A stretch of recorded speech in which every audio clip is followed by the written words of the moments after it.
Hey, what's up guys? It's your boy AC here, and welcome to Let's Make Things into Pokemon.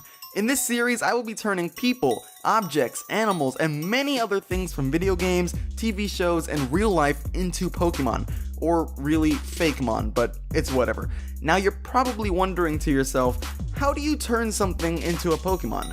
Well, it's actually pretty simple. First, you just gotta give it a type, some abilities, a category, some real cool moves and stats, and a Pokédex entry to finish it off. On the last episode of this series, we turned Danny Phantom characters into Pokemon, so go check that out if you haven't already. But since we are in the spooky month of October, I've decided that I should turn Halloween into Pokemon. It's gonna be a ton of fun, guys, I promise you. I got some real cool Fakemon to show you all. Before we get this video started though, I wanted to let you guys know that you can check out these Fakemon designs and many other things that I've drawn over on my Twitter and DeviantArt accounts a day before the video drops. With all that said, let's get spooky! The first new Fakemon in this video is Frankip. Frankip was inspired by the classic horror Frankenstein, or rather Frankenstein's monster. You might be a little weirded out by Frankip's design, so let me just explain a few things. Frankip is sort of an undead type evolution of Mudkip. Kinda sorta. It's actually built out of dead Mudkip parts with a couple extra parts from other Pokemon sprinkled in too, so it's not 100% made out of dead Mudkips, but it's mostly made out of dead Mudkips. Frankip is the rebuilt Pokemon and is a Ghost Steel type Pokemon. I chose to make Frankip a Steel type Pokemon instead of say a Water type because of, well, we all know, fire bad. Frankip's stats aren't really anything to brag about, especially since its speed is extremely slow. Its best stat is its special defense, so it can at least take a couple of fire type and ghost type move hits. I gave Frankip the abilities Dry Skin and Stench because, well, I think they fit well with its zombie-like appearance. Since it has pretty low stats, Dry Skin would help it a lot if you use it with a Pokemon that knows and utilizes Rain Dance. Stench could also help by granting Frankip a few more turns of living, which is actually pretty ironic because it's an undead Pokemon. For its hidden ability, I gave it Flower Gift. 1, because I think it really needs that stat boost, and 2, because, well, I gave Frankip a pretty well-rounded out move pool. It can learn normal type moves like Tackle and Takedown, and it can also learn a couple of standard Ghost and Steel type moves like Shadow Sneak and Iron Tail. And because it used to be a Mudkip, I gave it Water Gun. Now let's see what the Pokédex has to say about Frankip. One of the earliest attempts to bring back a Pokemon from the dead resulted in the creation of Frankip. Frankip may have the body parts of a Mudkip, but they also have organs from other Pokemon. Despite once being a water type, these Pokemon are now deathly afraid of fire types. They may look scary, but they are actually quite friendly. The next new spooky Fakemon in this video is Dracaima. I think it's pretty obvious that Dracaima is based off of everyone's favorite vampire. No, not you, Edward, it's Dracula. Dracaima is a dark flying type Pokemon and is categorized as the vampiric Pokemon. Dracaima's specialty is its speed with a whopping 90 base stat, but its health stats are even higher at a 95 base stat. Its attack and special attack stats are decent too, but when it comes to its defense and special defense stats, it makes you want to drive a stake right through your chest. Yeah, it's that low. I can see Dracaima with the abilities Dazzling and Natural Cure. Dracaima would have Dazzling because with its low defense, it probably won't be able to survive multiple priority moves from opponents. Also because, well, yeah. Natural Cure would also be a really cool boost for Dracaima to have. Dracaima's hidden ability would have to be Dark Aura. Cause it just makes sense. He's a dark type. You get it. Dracaima's move pool consists of dark type moves like Dark Pulse and Thief, and flying type moves like Wing Attack. It can also learn a couple of vampire-like moves. Moves like Leech Life, Glare, and Bite. I think they're really cool moves for this Pokemon to have. Now let's see what the Pokédex has to say about Dracaima. Dracaima spend all day inside of wooden, coffin-like nests that they've made. They hunt in the dark of night, searching for unsuspecting prey. Legends claim that Dracaima has the ability to transform into a human whenever it wants. Some people say that Dracaima are afraid of pecha berries.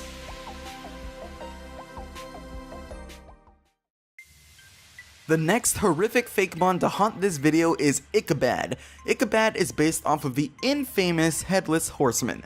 Ichabod is a very unique Fakemon. I wanted to make a headless horseman based Fakemon, but I didn't just want to make a human-like creature with no head, so instead I based Ichabod off of the headless horseman's horse, but this time the horse is the one with no head. Unless you want to count its jack-o'-lantern replacement head, but I don't. For those of you who didn't get it at first, Ichabod's name is actually a corruption of Ichabod Crane from the Legend of Sleepy Hollow. Ichabod is the headless Pokemon and is a pure Ghost-type Pokemon. Ichabod has a high speed and special defense stat, which can come in handy when up against slower, heavy-hitting Ghost-type Pokemon. The only downside is that its HP and attack stats are fairly low compared to the rest of its stats. Ichabod's abilities are White Smoke and Levitate. Levitate will give Ichabod ground-type immunity, which might come in handy. White Smoke will prevent Ichabod from getting its stats lowered by opponents, and trust me, this can be a godsend in a battle sometimes. Ichabod's hidden ability is Unburden. At first I thought this was a cool sounding ability and Ichabod just had to have it. But now, yeah, nothing has changed. It's just a cool sounding ability. I don't even know what this ability does. What does it do? What does it do? Ichabod can learn a variety of different Ghost-type moves. Moves like Nightshade, Shadow Ball, Phantom Force, and Never Ending Nightmare. I also want Ichabod to learn a couple of moves that make it more of a threat to enemies. These moves would be Hypnosis, Dream Eater, and Will-O-Wisp. Ichabod can also learn a couple of moves that reference its origins. These moves are Stomp, Blaze Kick, and Guillotine. Now let's see what the Pokédex has to say about Ichabod. Long ago, early settlers told stories of the never-resting souls of Rapidash that had been decapitated. These spirits took on headless shadow forms and began stampeding through the night in search of a new head. Sometimes they would come across a pumpkaboo and use him as a head.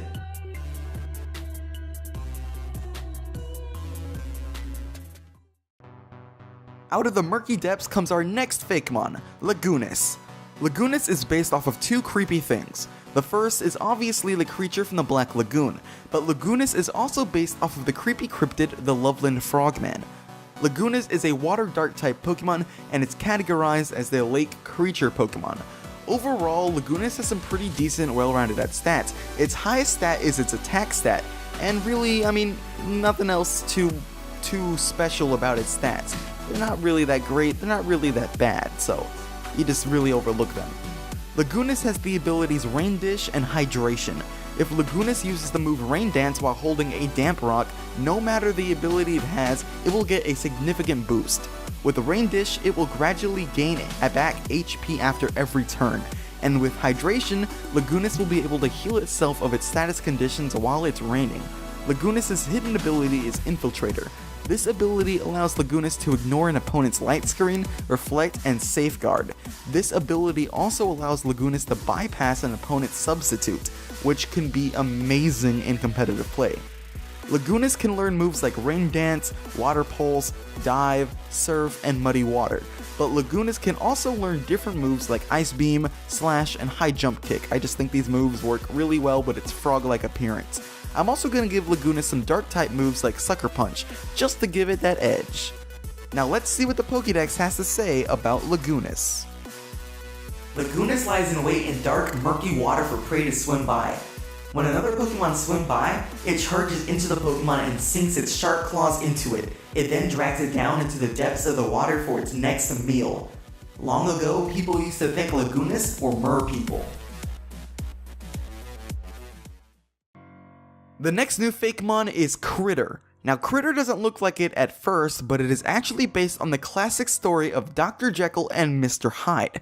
Yeah, that's right, Kritter in fact has two forms. Let's get started with its Jekyll form. While in Jekyll form, Kritter is a normal type Pokemon, and is categorized as the dual Pokemon. Kritter's Jekyll form has substantially high special attack and special defense stats. It has a decent speed and HP stat, but it is seriously lacking when it comes to attack and defense.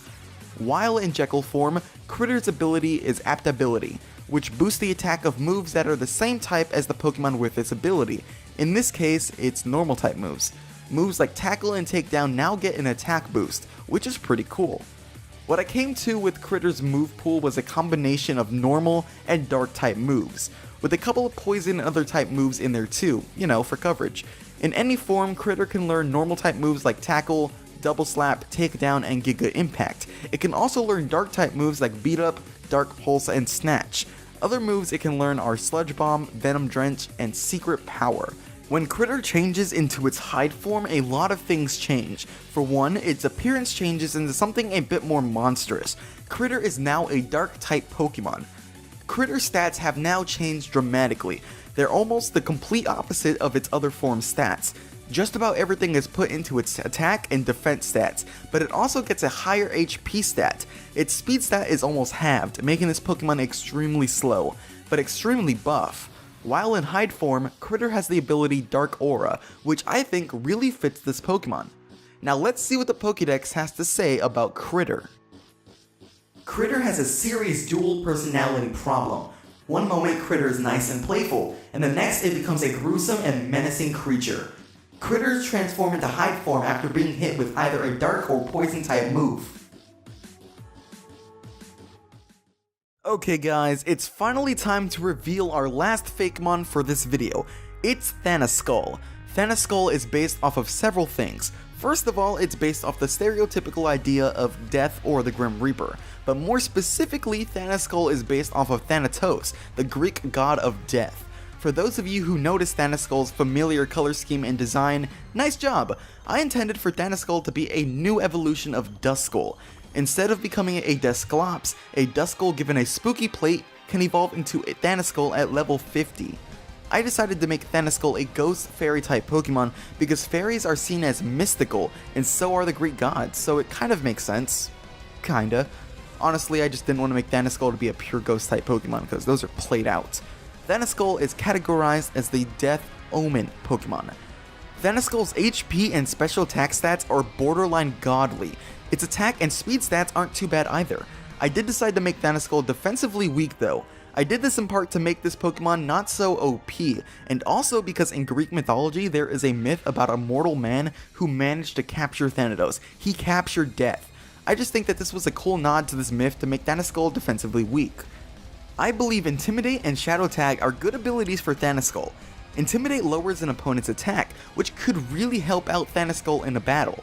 And I chose Shadow Tag simply because, well, you can't run away from death. Man, that's deep. Okay, moving on. Thanaskull's hidden ability would have to be Wonder Guard. A Pokemon with the Wonder Guard ability can only be hit with moves that are super effective towards it. This means a hidden ability Thanaskull would be unstoppable.